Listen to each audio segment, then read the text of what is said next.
Welcome to Forbes Talks. Joining me now is David Bloom, a senior contributor here at Forbes. David, thank you so much for joining me today. Delighted to join in. Lots Great. to talk about. Yes, there is a lot to talk about. There has been a giant shakeup at Disney. Can you walk us through it? Yeah, I will say that many thanks to the Disney organization for making sure we had plenty to write about an otherwise quiet holiday week.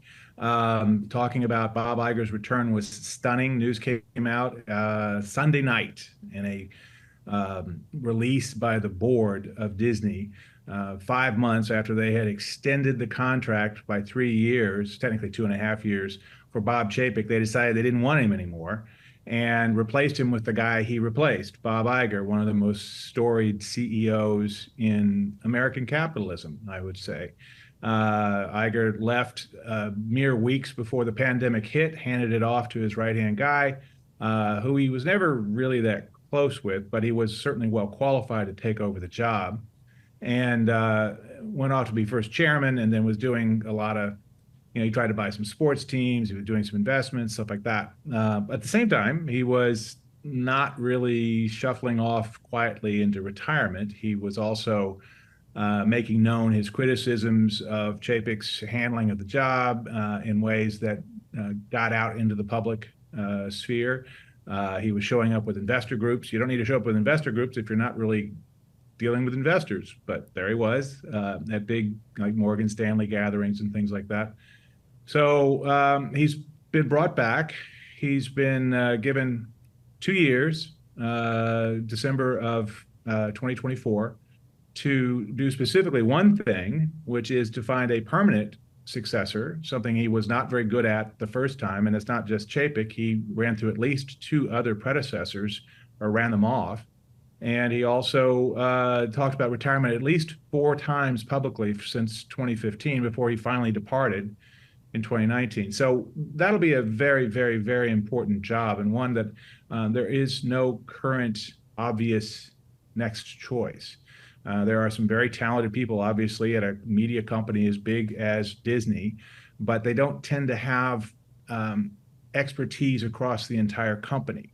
They don't, if they're good on the park side, the guy who now runs the parks and resorts, Chapek's old job, they don't have entertainment side experience. If they're good on entertainment stuff, they don't have good background on the parks and resorts, which is about half the revenue. So you can't just blow it off. The parks, consumer merchandise,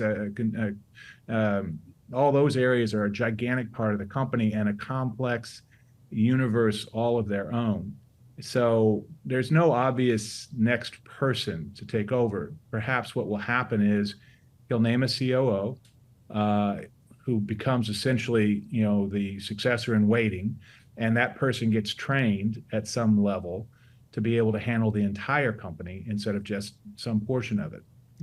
That being said, he's also been seen in public having lunch, so it was an intentional thing with one of the guys he ran off, Kevin Mayer, who was the guy who helped make some of those big deals that Iger's famous for, the Pixar acquisition, the Star Wars LucasArts acquisition, the Marvel acquisition, and then also presided over the process at BAMTech, which is the technology company that helps run all their streaming stuff.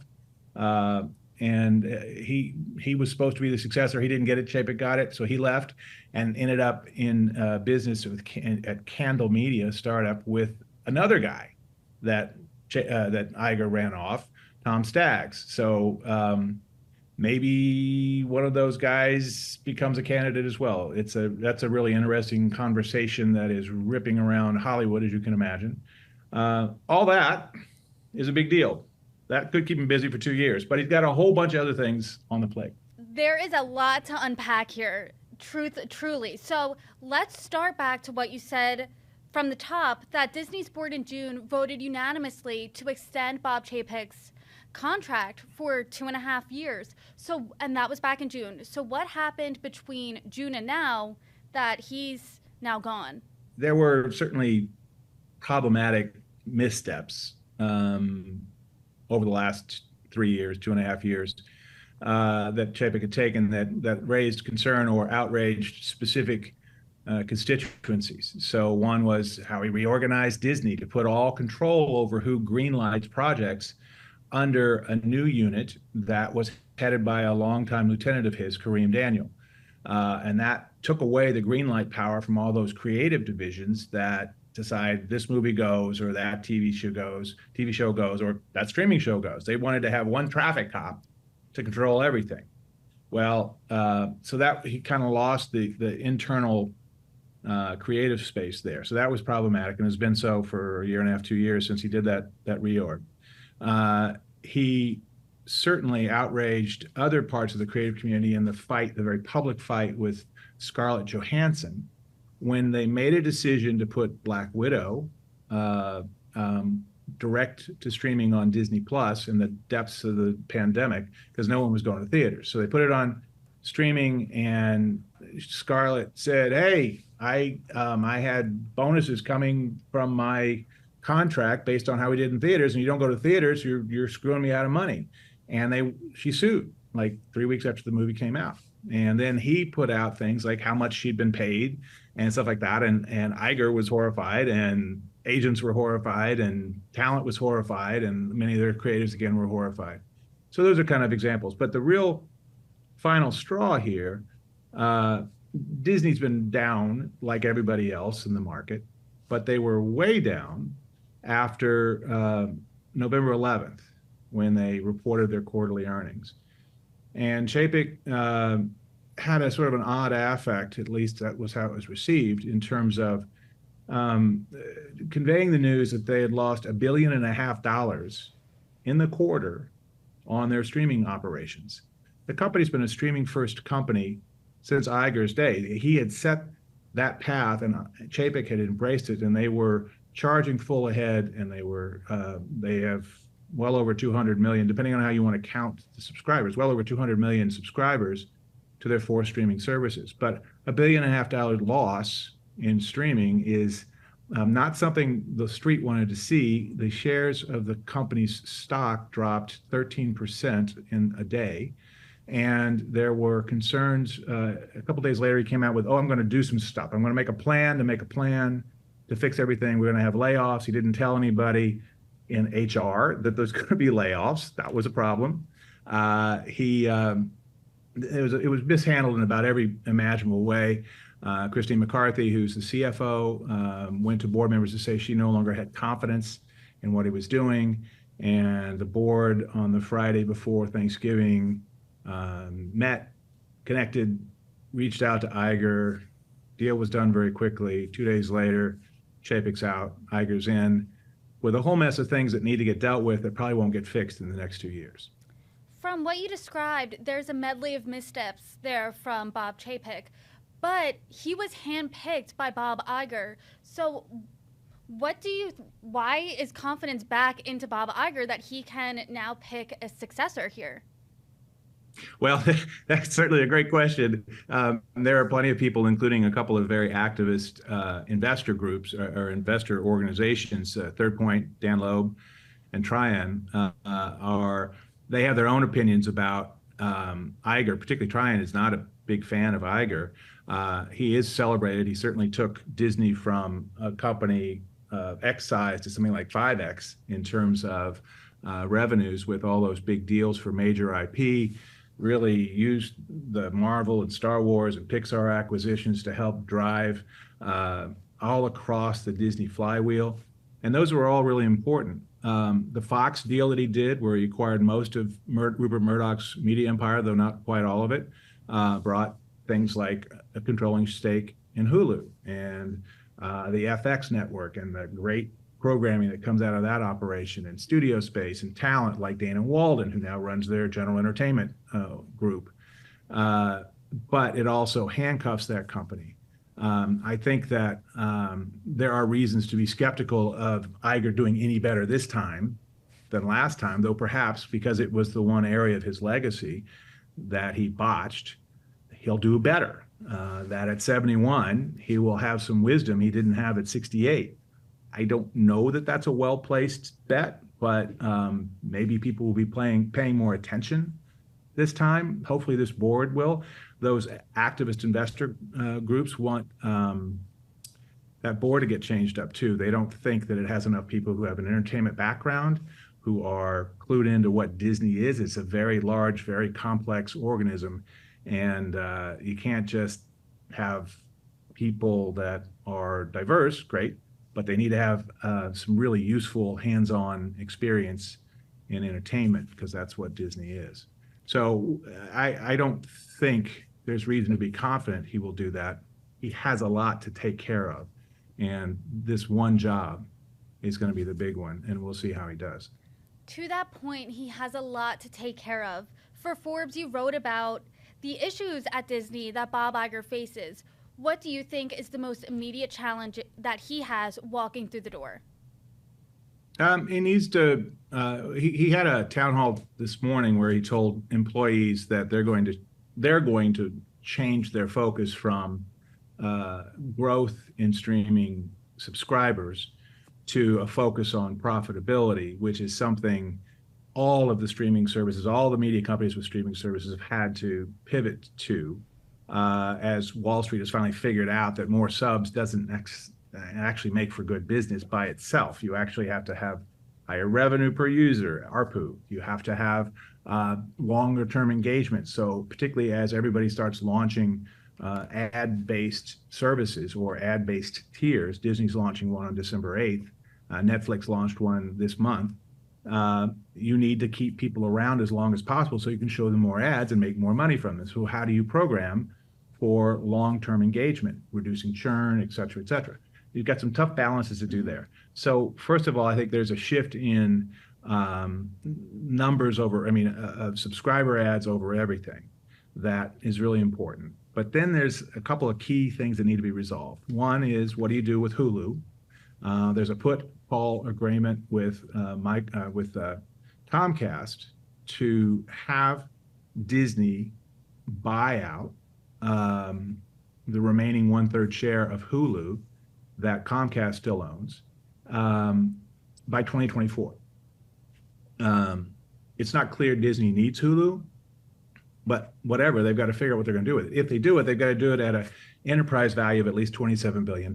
Is it smart to have these two streaming services, because they already have Disney Plus, and then Hulu is a competition there? So why have both of them? Well, they're not really in competition, though. I think it's really important to remember that Hulu, they've differentiated. And Disney Plus is very focused on a set of things: kid-friendly content, some major franchises. So all the Pixar content, all the Disney kid stuff, the classic animation, all that stuff, parents can buy that and just sit their kid in front of the TV and everybody's happy, right? Mm-hmm. And so that's a good differentiator. And then you've got, the more or less family friendly Marvel, Star Wars stuff, National Geographic thrown in there.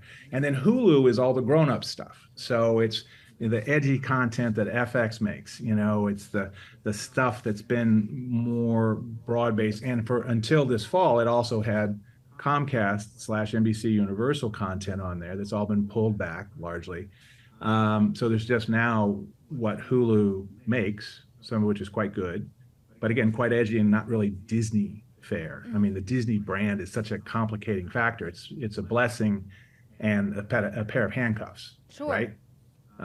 So the idea is you had two separate ones and you gave people options, and then you bundled them so you could have all of that. It's not clear that makes sense in this next era of streaming to differentiate. And Chapek made some halting steps to put some more grown-up content like the Deadpool movies, mm-hmm. which were R-rated in the Marvel world, but put them on there. And they do have parental controls and all that. So theoretically that could happen. But, Iger's been the great guardian of the Disney brand for 2 decades now. How he resolves what Hulu is and where it fits in. Remember, Hulu was basically a U.S. organization. Disney has not expanded it into other territories. It's one of the streaming services it acquired from the Fox deal was Hotstar, which is gigantic in India. And they are layering Hotstar into Disney Plus around the world outside the United States. Well, where does Hulu fit into that is not clear, and that has to be resolved. It won't have a choice. They'll have to get it resolved by 2024 within the window of time that Iger will be there. And I think that's really a fundamental question. And the other one, the other gigantic one is, what do you do with ESPN, which has, to my mind, a really lame, underfed streaming service called ESPN Plus, which has seen good growth in subscribers, mostly because of it's bundled in with the other two, Hulu and Disney Plus. So you get like 3 for the cost of 2. And given what value I think ESPN Plus has right now, that's still probably too much, but paying too much. But they got to figure out what to do with ESPN, because it's still a gigantically lucrative, though shrinking, asset as the cable bundle slowly erodes. And actually, it's eroding quicker than ever. And so what do you do with ESPN? And by extension, what do you do with ESPN Plus? They have made some gigantic sports rights deals over the last few years with the Southeastern Conference in college football, with the NBA and NHL and the NFL. We've got some new NBA rights coming up, I think, by 2024. Both Warner Brothers Discovery and Disney have to consider what they're going to do with those NBA rights, because they're going to be expensive. And how do they make money off of those? So the ESPN thing is the other big question. He's got a lot on his plate, that is for certain. But today, news came out of a Disney town hall that Bob Iger said he's not looking for any acquisitions anytime soon. What do you make of that announcement? I don't think he has a lot of room to make acquisitions. I don't think acquisitions solve any of the problems he has in front of him, other than perhaps buying out Hulu and resolving what to do with it. You know, if he was going to make one, it would probably should be in something like the interactive space. So Electronic Arts, EA. Maybe they do the Activision deal if the Justice Department ends up blocking the $95 a share purchase of Activision Blizzard that Microsoft is trying to make. But again, he's got some limits on what he can do because of his previous deals. They've got a lot of debt still in their back pocket because of the Fox deal that they got to pay off. And there's only so many things they could do. There are people that said things, well, he should buy Netflix. Well, like Netflix has got a market cap of about 130 billion, and Disney's got a market cap these days, and Disney has a market cap of about 180 billion. So it's 2/3 the size of Disney. Does Disney have those resources to buy that? No. So it's just a silly thing to say. The Fox deal was $71 billion. Was that a good deal? If you look at it in hindsight, a lot of debt, you got some assets that are useful. They were trying to really scale up for the streaming future. In doing that, they limited some of the things they could do as this has unfolded. I think it made sense at the time, and it got Disney at a scale where it was more competitive with the tech giants of Amazon and Apple and Alphabet with YouTube to compete. And it is really the only one of the Hollywood-based media companies that has anything like the scale needed to stay in the game with Amazon, Apple, and Netflix, right? So that's it. But it has the benefit of having its, that parks and resorts and consumer products side that throws off a lot of cash that can finance some of this stuff in ways that some of the smaller Hollywood companies like Paramount Global just don't have.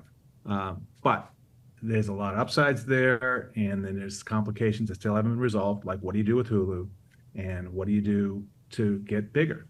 And I think you can look at that deal, I think, in a much more mixed way now than you would have 3 years ago. I guess is the best way to put it right now. Thanks. So, David, you wrote about Marvel fatigue as another challenge that Disney faces. Under Chapek, did he sink the MCU? First of all, the first set of fatigue is with Star Wars, and that was happening under Iger. So they were rolling out so many Star Wars movies at such a cadence that they were starting to see a diminishing return on Star Wars like 2018, and they had to pull back after, I don't want to say it was Rogue One. It might have one of those sort of middle period Star Wars films. And then with Marvel, they've had this cadence in theaters, which made a lot of sense, but it was still a lot of stuff for, you had 4,000 Marvel figure characters or whatever it is. I interviewed Stan Lee decades ago, and he at that point, he created like 3 characters while we were talking in our interview. Oh, wow. Because he was Stan Lee. It's like, well, this guy would be able to do this. It's like, oh, okay, let's copyright that one, okay, Stan. Right. But the MCU already had a very rapid pace of new movies before they got into streaming, and in streaming they've come out with a long string of terrific, actually really interesting genre busting shows like WandaVision, which was just a fascinating show from an artistic standpoint. It wasn't just a standard let's blow things up kind of thing. She-Hulk, Attorney at Law, a very funny take on a workplace comedy involving She-Hulk as a lawyer. But who saw that coming, right? And then these more traditional ones like Hawkeye and all that. But you had so many of those who try to give people reasons to stick on to Disney Plus that it's reasonable to say you did too much. You got to pull it back. These things are expensive to make.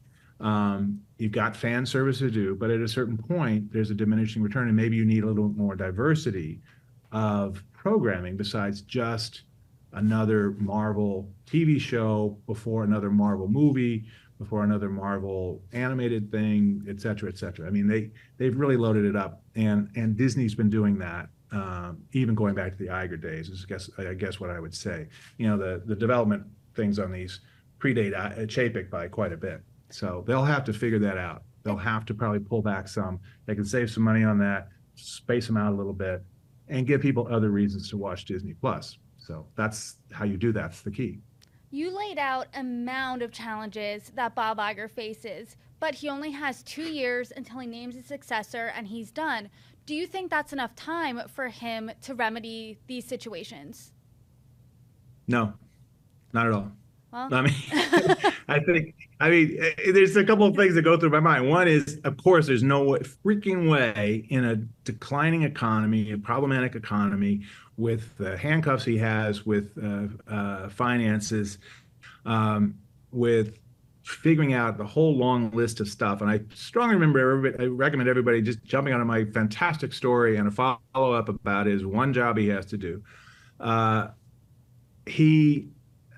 He's got way too much to be able to get done in 2 years. And 2 things happen. Either 1, he doesn't get them done and he retires again, or 2, he doesn't retire because he can't find somebody to take them on in time for him to hand them off. And he keeps going for a while. And at that point, I think I joked at some place that he is indeed the GOAT, the greatest of all time, corporate CEOs, makes him the Tom Brady of CEOs. But like Tom Brady, he doesn't know how to quit. And his overachieving spouse, in this case, Willow Bay, a former broadcaster who is now the head of the communications school at the University of Southern California, as I'm sure grimacing, and Gisele Bundchen's feeling very sympathetic at his inability to say, I'm done. And so I don't think he gets all this done in 2 years.